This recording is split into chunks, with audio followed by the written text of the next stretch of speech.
What is up, my friends? You are very welcome along to tonight's news roundup here on Anfield Agenda. I want to start today's video by just sending our sincere condolences to Everton and the entire Everton family on the passing of their chairman, Bill Kenwright. It's never easy when these things happen in football, but it's always the right thing to do to show the respect that is deserved. So to Everton fans, and of course to Bill Kenwright's family, our sincere condolences on the passing of the Everton chairman. So look, my friends, I'm going to go through tonight and give you guys the latest stories. Always asking you guys to let us know your thoughts in the comment section. Drop a like on the video, and of course, if you enjoy it, we'd love you to hit that subscribe button. Main topics we're going to be speaking about tonight are Jarrad Branthwaite from Everton, a little bit on Jamal Musiala, and a few bits and pieces ahead of the game coming up on Thursday against Toulouse in the Europa League. We will be putting out a Europa League preview tomorrow, so keep your eye out for that one. I'll be giving you, as usual, my starting 11 predictions and score predictions ahead of the game. So look, let's start off tonight with an update on Jamal Musiala, because there's been lots of talk over the last 48, 72 hours about Liverpool being apparently interested, along with a load of other clubs, in the Bayern Munich midfielder. Now, I've always said to you guys, I don't think this is a runner, but he's a fantastic player, and you would always want to see your club linked with these type of signings.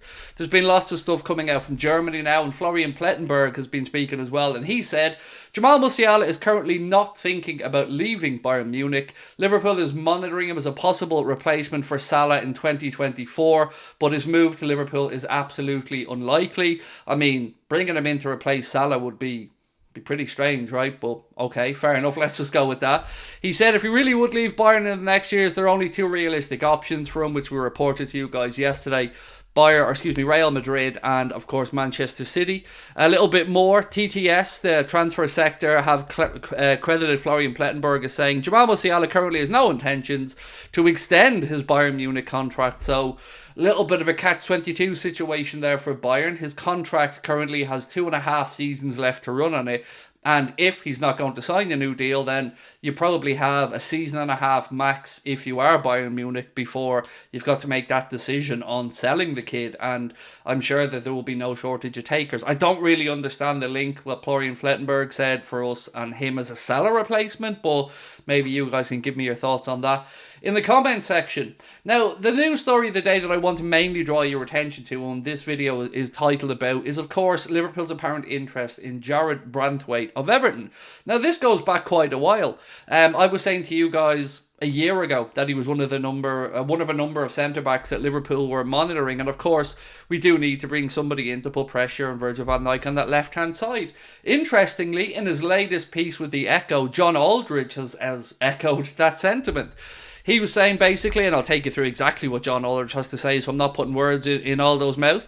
He said, I don't want to upset any Evertonians by saying this, and whether Liverpool would buy him from Everton is another matter. It rarely happens, but I certainly think he's got the ability to go on and become a leading figure and a starter for England.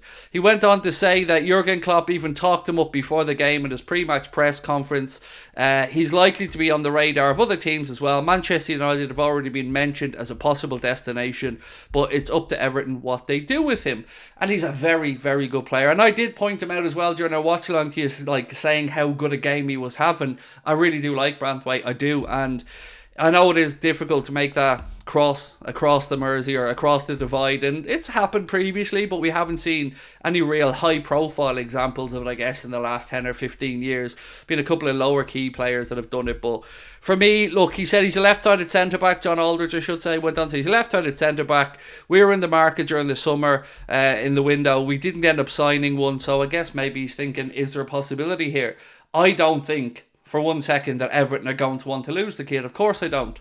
But I'm also not naive enough to not look at it and think, well, Liverpool would be a huge step up. Manchester United would be a huge step up. And again, if you're a young centre-back right now, Jurgen Klopp, I'm sure, would be very appealing. And the fume that would come with it going from Everton to Liverpool, I get it. I'm not saying it's going to happen, but I'm very much in agreement with John Aldridge that I think it will be an excellent piece of business for Liverpool should they be able to get it done. Now, there's been no mention of a fee that I've seen when he does leave Everton, and I don't think he's going to stay at Everton. He seems too good. With all due respect to Everton as a club, the kid just seems too good now to be languishing around, potentially wasting his career at Everton. And look, I know that's a bit of a low blow, but it's also the truth, in my opinion. So, look, let's wait and see what happens with it. But it's probably one that we should keep an eye on.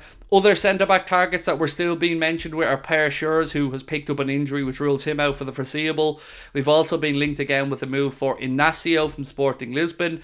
This one would drive me demented if it happened, just for the reason that we would have to pay €20 million more than we would have had to previously pay. We could have signed Gonzalo Inacio in the summer for, I think, €40 million was his buyout clause. Since he signed that new deal with Sporting Lisbon, that buyout clause has increased to €60 million. So why would we pay 20 million quid more? It doesn't make sense to me. I mean, I wouldn't rule out it's probably the most Liverpool-y thing ever, but it would just be frustrating because, yes, look, if the player's the one Klopp wants, fair enough, but why would you wait a year? So I'm a little bit sceptical on that one. But we do need to bring in a centre-back, so whether that's going to be in the January market or whether that's going to be in the summer, that remains to be seen. A little bit more on Andre Trinidad. I think the likelihood if he does move in January is most likely it would be to Liverpool. So that seems to be gathering a little bit more pace. Arsenal's name, of course, is being mentioned as a destination for him. Lots of people are asking me, why would Arsenal be interested? Well, from my understanding, it's because they'd look to move on Thomas Partey. So if Thomas Partey moved on, they'd have a space in their midfield, they'd free up some cash, and that's probably how they do it. But obviously, from my perspective, I hope that he ends up at Liverpool because we've been tracking him for quite a while, and I like the idea of him coming in. And I love a Brazilian. Who doesn't love a Brazilian? And I mean that, and I do mean this in every sense of the word. So, with that in mind, I want to just draw your attention now, of course, to Toulouse on Thursday. And I've got to be honest and say, picking a team for this one is really hard. I don't know yet if Ben Doak is going to be available. I hope he will. It was a minor issue that kept him out. So I'm going to have Ben Doak in my team prediction when I do that for you guys later, which will be out tomorrow. Obviously, we'll be looking to see if Cody Gakpo is going to be available for the game. Curtis Jones, of course, is serving a suspension from domestic football, but will be available for the Europa League. Diogo Jota, of course, back as well. So all roads will be at Anfield this Thursday to see if we can get the win. 3 points will give us 9 points. Pretty much puts us through. If you pick up one more win, I'd say you're nearly top in the group there as well. So all eyes will be on Anfield on Thursday. And then, of course, we've Nottingham Forest this weekend. 2 p.m. kickoff, if you're not aware.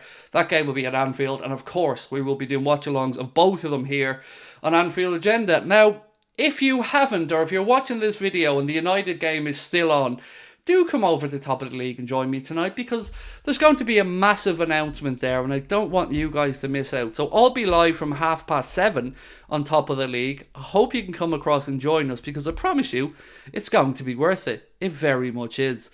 As always, my friends, thank you so much for your support. Thank you for watching this video. I'd love to know your thoughts in the comment section. Do drop a like on the video and don't forget to hit that subscribe button if you haven't done so already. Much love. I will talk to you soon. Take care. Bye-bye.